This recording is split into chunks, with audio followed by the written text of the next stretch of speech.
shipped out of the land to the new world. But before we embark on this journey, in the memories of the ancestors we've lost, we lost several of them walking from the hinterlands to get here. From here to the dungeons, through the Middle Passage to the New World. A lot of our ancestors died. Many more died on the plantations where they took them.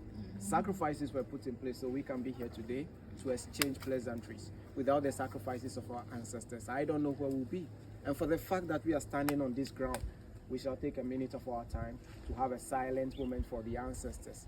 After the 1 minute silence, I will say, may their souls rest in perfect peace. And we shall all respond by saying, Ashe. Ashe is a Yoruba word, and the word simply means so shall it be. So please, let's have a minute of silence.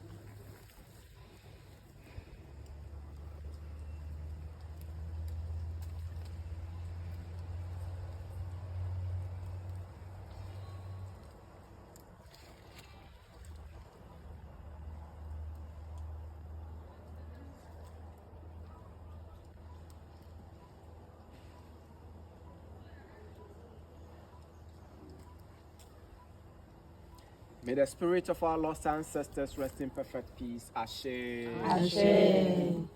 An awareness of our past is essential to the establishment of our personalities and our identities as Africans. That's a quote from Emperor Haile Selassie. Okay. From Marcus Messiah Garvey Jr., actually borrowed by Bob Marley. Emancipate yourselves from mental slavery. None but ourselves can free our minds. From this land, among the people of Benin, Togo, and Ghana, we have this common African proverb we stated: until the tales of the hunt is told by the lions, the hunt will always glorify the hunters. In context, all I'm trying to say today is that as Africans, we are struggling to tell our own narratives.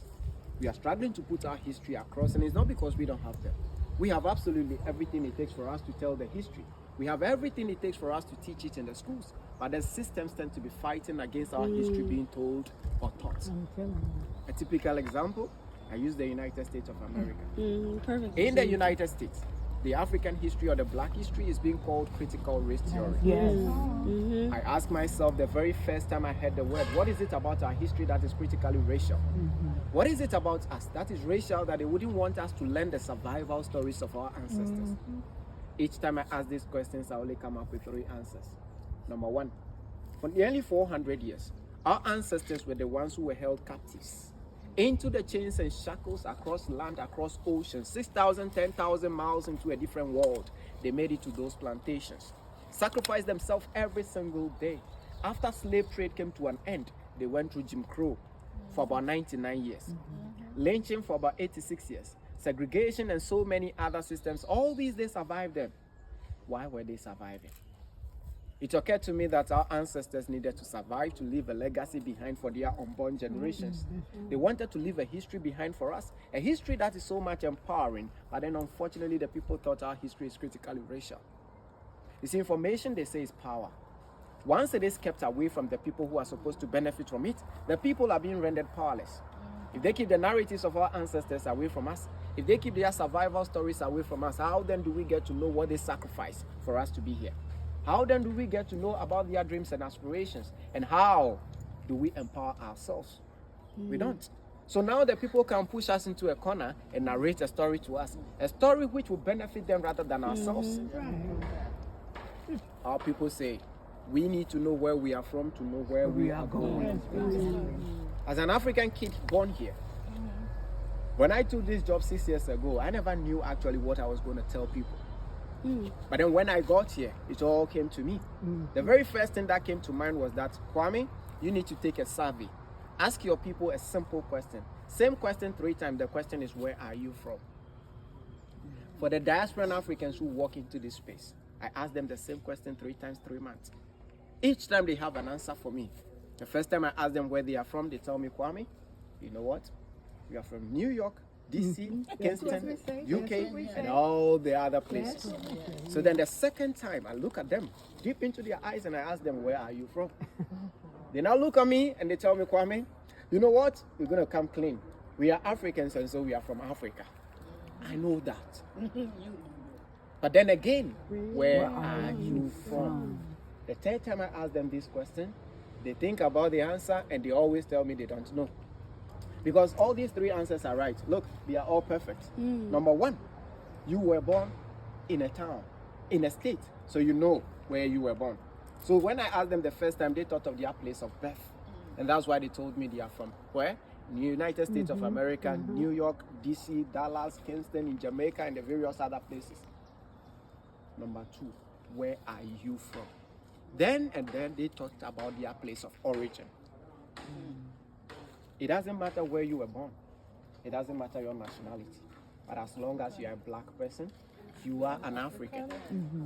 That's the words of Peter Tosh. Yes, that's true. So you see, you were born out there, so you know that that's where you were born. But then when I asked them the second time and they told me they are from Africa and they are Africans, I feel so glad in myself because I know that they know. But then the third question is, where are you from? They said they don't know. Because that's true. The only way to know was taken away from us. The names of our ancestors got changed from Kweku, Abena, Ya, Jesiwa, and the various other names to what? Jackson, Smith. How do we find our people with those names? The closest you get to be on a plantation. That plantation was owned by the masters who had our ancestors stripped of their identities. So how do we find them? The only way now is that people are going through the African ancestry DNA testing. When you do that, it gives you two different angles. From your maternal side, it will give you two, your paternal side and then the maternal side. So it tells you that your mother's mother is from where? The Mandikes in Mali. Your father's father is probably from the Yorubas in Nigeria, or from Ghana, Gold Coast, the Akans. And now you look for your people there. And then you see, not all of us have the luxury of going through the African ancestry DNA testing. Some of us, we just want to buy our plane tickets. We get the yellow fever shot, the malaria shot, and then we get the visa. We on board the plane and we come here. The moment you step foot on this land, for my fellow Jamaicans, they actually have a different feeling. But for the ones coming from the United States of America, I asked them how they felt upon arrival at the airport, and they tell me that, Kwame, it was overwhelming. The very first time they see a majority of the people looking just like themselves. So they feel so homely and connected and powerful. And that's something they don't want for us.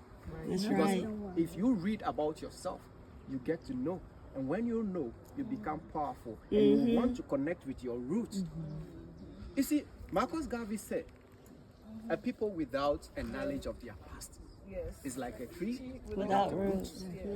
A tree without a root, what is it? It's dead. Nothing. It will fall. So now they don't want us to create that root. They don't want us to connect with the root to become powerful and be standing. And so they want to keep the history away from us. That's the first point. They don't want us to know who we truly are. Secondly, we live in a society that is governed by the European interferences. Wherever you go, they are there poking their nose in everybody. Wherever you are. Every institution. Look, I was born here. I was born here with the history, the culture, the narrative, the tradition with me. And there you go inviting me to your homes in the state. I come and the little ones in the house are asking me questions about the land. Kwame, or Uncle Kwame, can you tell us a bit about Africa? Do you think I will keep the message from the children, or I would love to tell them? I would love to teach them. But then you see, they are kids. You teach them something new. They have forgotten that their schools are not treating the topic. So the next morning they are in school, going to their teachers. They are going to ask them questions. Sir, madam, my uncle from Ghana taught me about this. I would like to know more about it. Can you please help me to understand? But they said the history is critically racial, so it needs not to be taught in the schools. A teacher like that would be afraid of losing the job. She might have known, but then she would lie to the child that I don't know. But we all know how children behave, right? You tell them you don't know, and they are going to assume that truly you don't know. They go to the back of the class, bringing their friends together with them, and they will tell them everything their uncle taught them in the house. They said the walls have ears. Not all of their friends in the cycle, in the classroom, are from the black communities. They have Caucasian friends. First time listening to this topic, they will take it back home. They are going to sit at the dining table. asking their parents to tell them more about this topic.